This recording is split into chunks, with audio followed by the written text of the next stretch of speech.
참 예수님, 때가 차서 하느님 나라가 가까이 왔다. 회개하고 복음을 믿어라. 마르코복음 1장 15절 말씀 가지고 지금 성경 특강하고 있습니다. 예수님께서는 당신이 구원의 때에 이 세상에 오신 거를 그걸 신원의식, 자정체성, 아이덴티티라고 얘기하죠.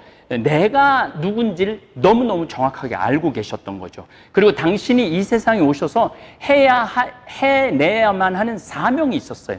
그 미션, 그 사명, 이 사명은 뭐냐 하면은 바로 십자가에서 인류의 죄를 짊어지고 희생되시고 또 3일 만에 영광스럽게 부활하셔서 하늘나라를 열어놓는 것이 당신의 사명이었던 거죠. 그래서 마르코복음 8장, 9장, 10장 놀랍게도 이건 이 마르코 복음이 쓰여질 때는 몇 장 몇 절이라는 게 없었어요. 우리가 후대 때 나눈 거죠. 그런데 어쨌든 8장, 9장, 10장에 걸쳐서 순환과 부활을 3번 예고하세요. 첫 번째 8장 31절부터 33절을 보고 예수님께서 그 뒤에 사람의 아들이 반드시 많은 고난을 겪으시고 원로들과 수석사제들과 율법학자들에게 배척을 받아 죽임을 당하셨다가 사흘 만에 다시 살아나셔야 한다는 것을 제자들에게 가르치기 시작하셨다. 이게 무슨 얘기냐면은 이제 예루살렘으로 올라가면서 이 제자들은 이제 우리 예수님이 진짜 이 세상의 왕이 될 줄 알았어요. 예루살렘의 임금이 될 줄 알았어요. 그래갖고 네가 국무총리 할래, 네가 내무부 장관 할래, 예루살렘 올라가는 길에 제자들끼리 자리를 놓고 싸워요. 또 엄마들 둘은 와갖고 우리 아들 좀 높은 자리에 앉혀달라고 예수님한테 때도 쓰고 그걸 뭐라 그래? 청탁이라고 그러죠. 청탁도 하고 그래요. 예수님은 죽으러 올라가는데 제자들은 예루살렘에 이제 출세한다고 왕이 될 거라고 그렇게 아주 딴 생각을 가지고 예수님을 따라갔던 거죠. 예수님께서 이 말씀을 명백히 하셨다. 나는 예루살렘에 올라가서 십자가에 못 박혀 죽을 거다. 죽임을 당할 거다. 그랬더니 예수님을 꼭 붙들고 베드로가 반박을 하죠. 왜 죽느냐고. 죽으면 안 된다고. 임금이 되고 왕이 돼야 되는데 그러니까 예수님께서는 돌아서서 제자들을 보신 다음 베드로에게 사탄아 내게서 물러가라. 너는 하느님의 일은 생각하지 않고 사람의 일만 생각하는구나 하며 꾸짖으시죠. 그러니까 제자들이 예수님을 따라다녔던 것은 사실은 하느님 나라라는 개념이 없었어요. 실질적으로 또 유대인들 그때의 유대인들도 무슨 하느님 나라, 뭐 천국, 뭐 죽음 이후의 영원한 생명 이런 개념이 없었어요. 그저 지금 로마로부터 우리를 해방시켜주는 메시아, 우리 주변국 뭐 바빌로니아, 페르시아, 이집트 뭐 이런 그때는 이제 시리아, 그리스 이런 거의 고통으로부터 해방을 시켜주는 메시아를 꿈꿨지 그렇게 비참하고 초라하게 죽을 메시아는 상상도 안 했던 거예요. 그러니까 베드로가 무슨 일이냐고 이제 올라가면 지금 인기 짱이기 때문에 이 왕으로 사람들이 추대하려고 그럴 텐데 왜 죽는다는 얘기를 하느냐고. 그러니까 예수님이 사탄아 물러가라. 너는 하느님의 일은 생각하지 않고 사람의 일만 생각하는구나. 이렇게 꾸짖으시죠. 자, 마르코복음 9장 30절에서 32절 순환과 부활을 3번 예고하셨는데 두 번째 예고가 나오죠. 그들이 그곳을 떠나 갈릴레아로 가로질러 갔는데 예수님께서 누구에게도 알려지는 것을 원하지 않으셨다.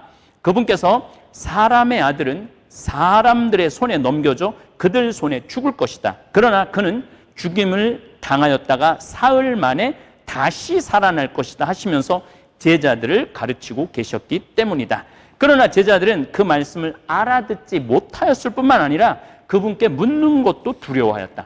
이게 우리 스승님이 계속 이상한 소리를 하니까 정말 이거 죽으러 올라가는 거 아닌가? 그래서 필립보가 그러죠. 우리도 그분과 함께 죽으러 올라갑시다. 이렇게 얘기를 하죠. 그러니까 이제 예루살렘에 올라가면서 제자들이 굉장히 혼돈의 상태에 있었어요. 그래서 요한복음 요즘 평일미사 복음 때 요한복음 13장, 14장, 15장, 16장 우리 지금 듣고 있어요. 우리 부관장 스님이 아주 고난의 복음을 읽고 있다고 그런 말씀을 하셨는데 저는 이 가장 아름다운 성서 구절을 뽑아내라고 그러면 이사야서 53장과 요한복음 13장, 14장, 15장, 16장을 저는 꼽고 싶어요. 물론 산상설교, 마태복음 5장, 6장, 7장 요 산상설교도 아름다운 예수님의 가르침이시지만은 당신의 신원의식, 그 다음에 하느님에 대해서, 성령에 대해서 너무너무 명확하게 알려주시는 성서 구절이 13장, 14장, 15장, 16장입니다. 어쨌든 순환과 부활을 세 번째 예고하신 예수님, 마르코복음 10장, 그러니까 8장, 9장, 10장에 걸쳐서 예고를 하시고 15장에 십자가 못 박혀 돌아가시죠. 세 번째 예고, 그들이 예루살렘으로 올라가는 길이었다. 이제 예루살렘 올라가는 거 이제 마지막으로 예수님께서는 제자들 앞에 서서 가고, 제자들이 이제 앞에 서서 가고 있었어. 앞에. 왜? 제자들은 자꾸 죽는다고 그러니까 예루살렘 올라가는 게 두려웠던 거예요. 그런데 예수님은 앞서 서서 가고 계셨죠. 그들은 놀라워하고 또 뒤따르는 이들은 두려워하였다. 두려웠던 거예요. 예수님이 자꾸 이상한 소리를 하니까. 예수님께서 다시 12 제자를 데리고 가시며 당신께 닥칠 일들을 그들에게 말씀하기 시작하셨다. 보다시피 우리는 예루살렘으로 올라가고 있다. 거기에서 사람의 아들은 수석 사제들과 율법 학자들에게 넘겨질 것이다. 그러면 그들은 사람의 아들에게 사형을 선고하고 그를 다른 민족 사람들에게 넘겨줘. 다른 민족 사람에게 넘긴다는 건 뭐냐면 로마 빌라도한테 넘어가는 거죠. 로마 사람한테, 유다인의 원로회의, 수석 사제들한테 그런 것이 아니고 다른 민족 사람들에게 넘겨 조롱하고, 이거 이제 제가 이제 다다한 조금 후에 얘기하겠지만 예수님은 어느 시대에 왔느냐면 카이사르, 이제 황제가 로마 제국을 정치 통치하는 시대에 옵니다. 그 전에는 삼두 정치라고 그래갖고 민정관이 있고 이렇게 해갖고 했는데, 카이사르라는 이 사람이 완전히 황제 체제로, 물론 암살을 당하지만 황제 체제로 넘기죠. 그 예수님이 오신 그 시점이 굉장히 중요한 시점이에요. 왜? 로마는 이미 그리스 헬레니즘 문화를 완전히 습득한 민족이에요.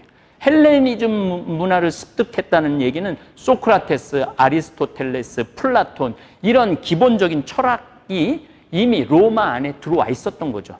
물론 로마 역시 신화를 가지고 있는 민족이고 그리스 역시 우리가 잘 알고 있는 신화를 가지고 있는 민족들이죠. 그러한 속에서 로마는 신의 입장까지 올라간 거예요. 황제가, 카이사르가 신의 입장까지 올라가죠. 그래서 황제 숭배라는 단어가 나옵니다. 그러한 기가 막힌 역사적 또 정치적 그 상황에서 예수님께서 당신의 구원 의지, 당신을 메시아로 만들기 위해서는 어마어마한 갈등과 혼란과 오해가 있었던 것이죠. 어쨌든 그를 다른 민족 사람들에게 넘겨 조롱하고 침뱉고 채찍질하고 나서 죽이게 할 것이다. 침뱉고, 예수님은 이미 당신이 침뱉음 당할 거 알고 있었어요. 그 다음에 채찍질 맞을 거 알고 있었어요.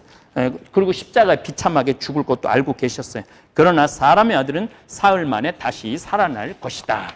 신원의식이 분명하셨던 거죠.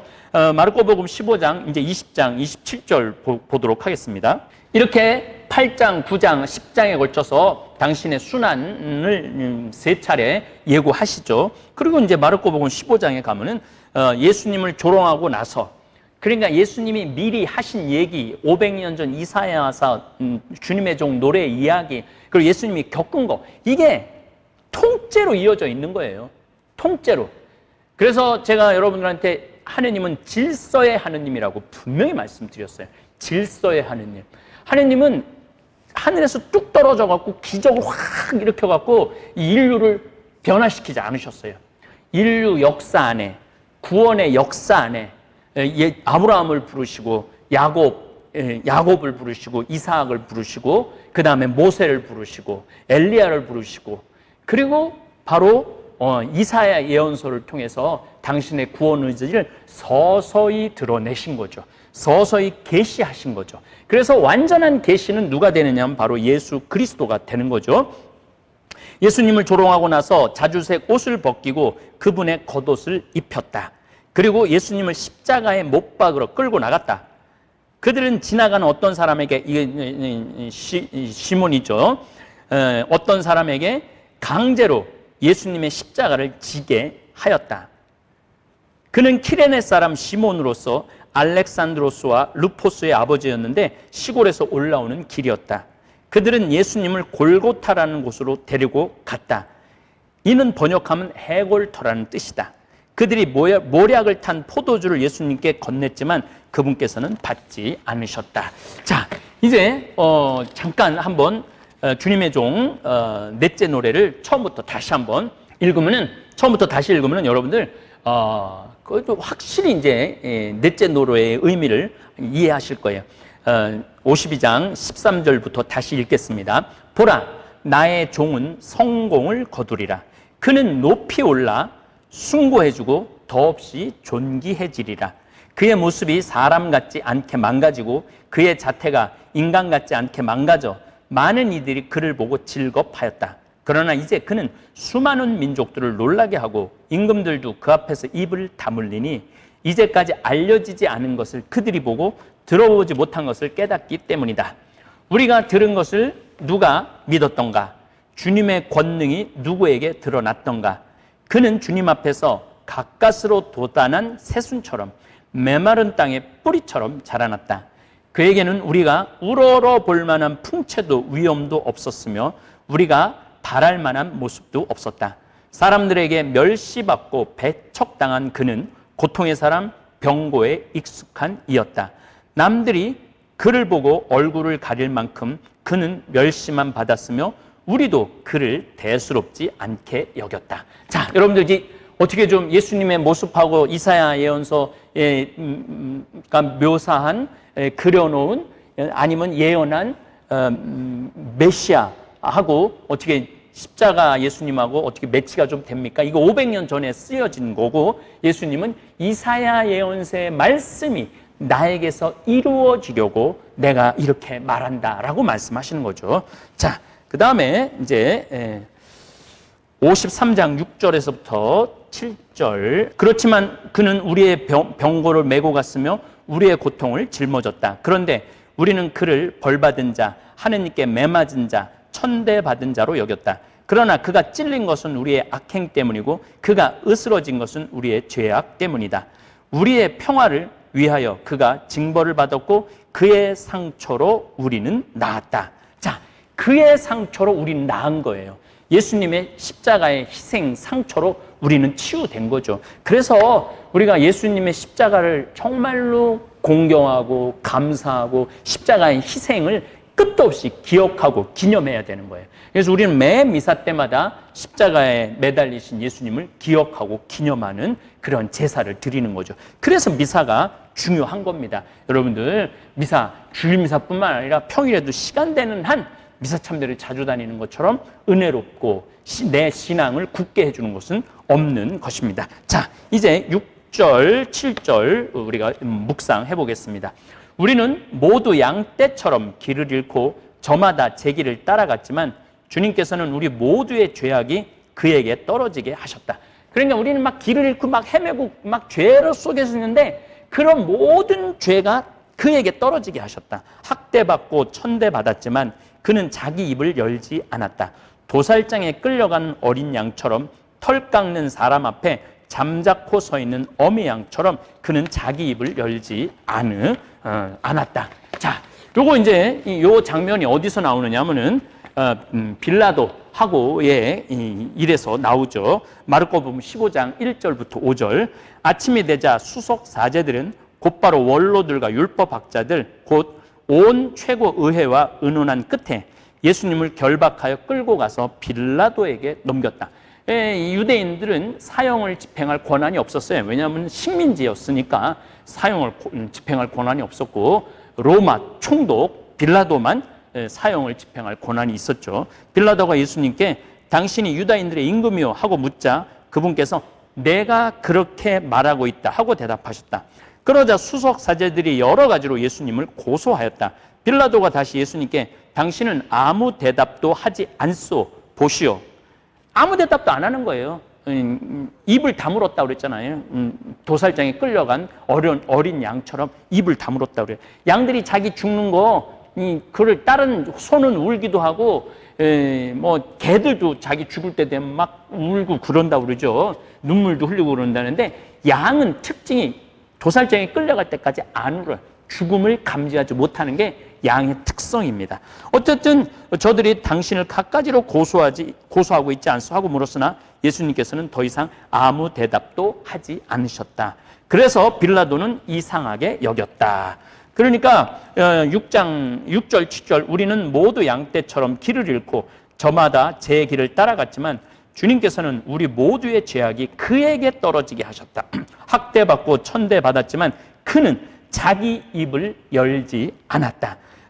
아무 대답, 예수님께서는 더 이상 아무 대답도 하지 않으셨다. 그래서 빌라도는 아니 뭐 예수님이 항변하고 난 죄 없다, 나는 억울하다 이런 얘기를 해야 되는데 그런 얘기 하나도 안 하고 당신이 도살장 희생양이 되기 위하여 그거를 온전히 받아들이는 거죠. 그러니까 하느님 아버지께서는 그런 희생하는 당신의 아들의 공로를 봐서 우리를 죄가 좀 있더라도 죄악에 빠졌더라도 회개하고 용서를 구하면은 우리가 하늘나라 들어갈 자격을 부여받은 거죠. 누구 때문에? 예수님의 십자가 희생 덕분입니다. 어쨌든 학대받고 천대받았지만 그는 자기 입을 열지 않았다. 도살장에 끌려가는 어린 양처럼 털 깎는 사람 앞에 잠자코 서 있는 어미 양처럼 그는 자기 입을 열지 않았다라는 부분입니다. 자, 이제 53장 8절에서 9절을 좀 보도록 하겠습니다. 그가 구속되어 판결을 받고 제거되었지만 누가 그의 운명에 대하여 생각해 보았던가? 정녕 그는 산이들의 땅에서 잘려나가고 내 백성의 악행 때문에 고난을 당하였다. 자, 제가 아주 수도 없이 말씀드렸죠. 예수님이 왜 십자가를 지고 가셨느냐면 우리의 악행 때문에, 우리의 죄 때문에, 우리 인간의 나약함 때문에 짓는, 어쩔 수 없죠. 인간은 죄를 지을 수밖에 없어요. 나는 지은 죄 하나도 없어. 난 이제까지 살아오면서 그렇게 말하는 것도 죄예요. 제가 보기에는. 그러면 갓난아기는 죄가 없냐? 갓난아기도 자기가 의도하지 않아도 죄를 짓게 돼 있어요. 갓난아기도. 신부님 그 무슨 뚱딴지 같은 소리냐? 얘는 낮에는 실컷 자고 밤 8시부터 새벽 한 4시까지 안 자고 계속 울면은 엄마도 피곤하고 아빠도 피곤하고 부부가 싸워요. 당신이 좀 보라고, 당신이 낮에 뭐 했느냐고 그러고. 이게 본인이 의도하지 않았지만은 그 죄의 이 고리에 있기 때문에 우리 인간은 죄를 지을 수밖에 없는 거예요. 그래서 예수님은 그 모든 인간의, 제가 말하는 여러분들 오해할 수 있어요. 인간은 완벽한 존재가 아니기 때문에 죄 속에 머무를 수밖에 없어요. 그렇기 때문에 우리가 용서해 줘야 돼요. 그렇기 때문에 이해해 줘야 돼요. 물론 돌 던질 수 있죠. 죄 짓는, 정말 요즘 텔레비에 나오는 사람들 돌 던지고 싶은 사람들 많죠. 그렇지만은 예수님은 그마저도 용서하고 그마저도 끌어안으시려고 그러는 분이 예수님인 거죠. 우리하고는 다르죠, 차원이.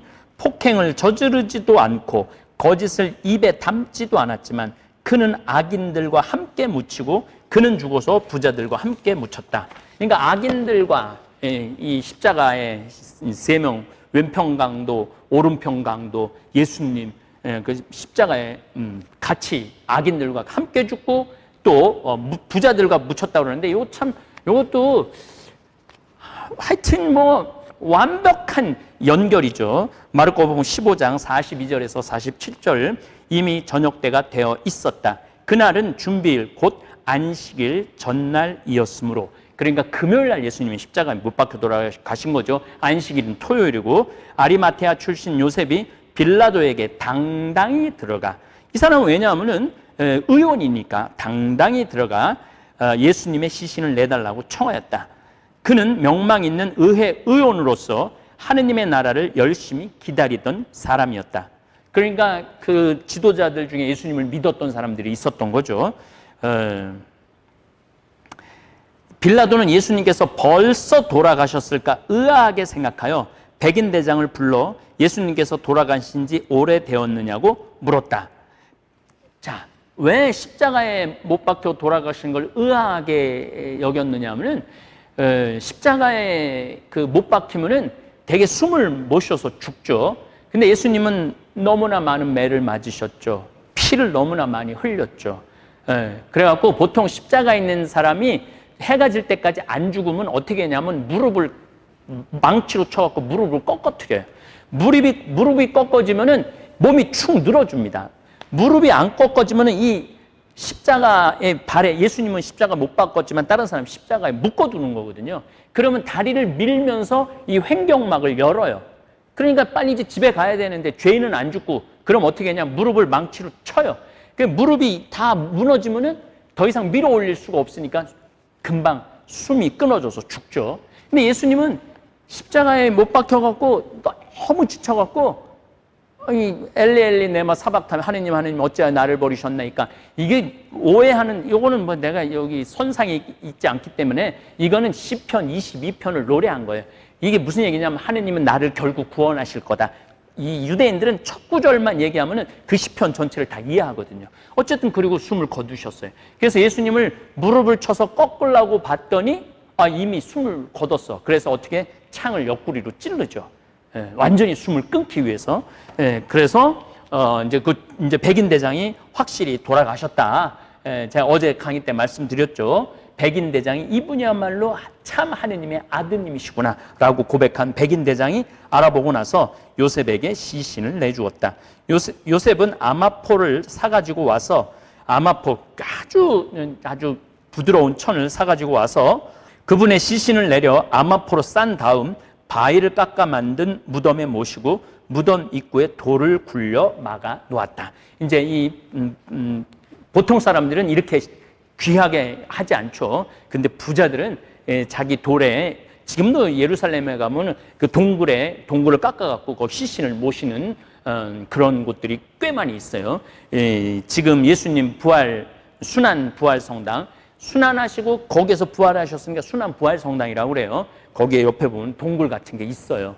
그래서 예수님은 이렇게 이사야 예언서 주님의 종, 고난받는 주님의 종 넷째 노래, 이 장면이 예수님의 십자가상의 죽음하고 아주 그냥 너무너무 딱 떨어지게 당신이 희생제물로, 그러니까 구원의 완성을 이루신 거죠.